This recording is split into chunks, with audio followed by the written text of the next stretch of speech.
बहुत समय पहले की बात है। हिमालय की तराई में स्थित एक घना जंगल था। उस जंगल में अनेक प्रकार के जीव जंतु रहते थे, लेकिन सबसे रहस्यमयी थे इच्छाधारी नाग और नागिन। ये ऐसे सर्प होते थे जो अपनी इच्छा से मानव रूप धारण कर सकते थे। वे हजारों वर्षों तक जीवित रहते थे और उनके पास दिव्य शक्तियां होती थी। उसी जंगल में नागलोक नाम का एक गुप्त स्थान था, जहां नागराज वासुकी का शासन था। वासुकी की पुत्री थी नागिन नंदिनी, जो अत्यंत सुंदर और शक्तिशाली इच्छाधारी नागिन थी। वह न केवल अपने नाग रूप में माहिर थी, बल्कि मानव रूप में भी अत्यंत आकर्षक लगती थी। एक दिन जब नंदिनी मानव रूप में जंगल में भ्रमण कर रही थी, तभी उसकी मुलाकात एक साधारण मनुष्य आरव से हुई। आरव एक साहसी और नेकदिल युवक था, जो जंगल में जड़ी बूटियां खोजने आया था। दोनों की मुलाकात बार बार होने लगी और समय के साथ दोनों में प्रेम हो गया। नंदिनी ने अपनी असलियत आरव से छिपा रखी थी, क्योंकि वह डरती थी कि आरव कहीं उसे स्वीकार न करे।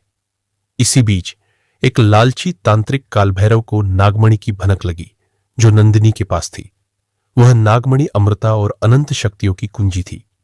कालभैरव ने नंदिनी को पकड़ने की योजना बनाई। उसने आरव को धोखे से पकड़ लिया और उसे जान से मारने की धमकी दी अगर नंदिनी ने नागमणि उसे न सौंपी। नंदिनी असमंजस में थी।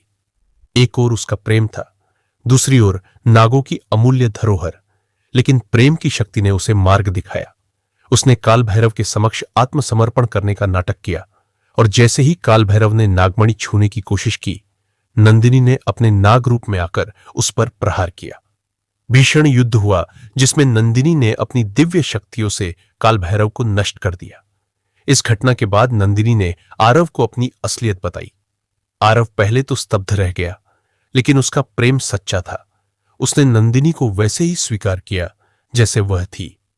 नागराज वासुकी ने भी आरव की बहादुरी और निष्ठा से प्रभावित होकर दोनों के विवाह की अनुमति दी। नंदिनी और आरव नागलोक और मानवलोक के बीच एक सेतु बन गए।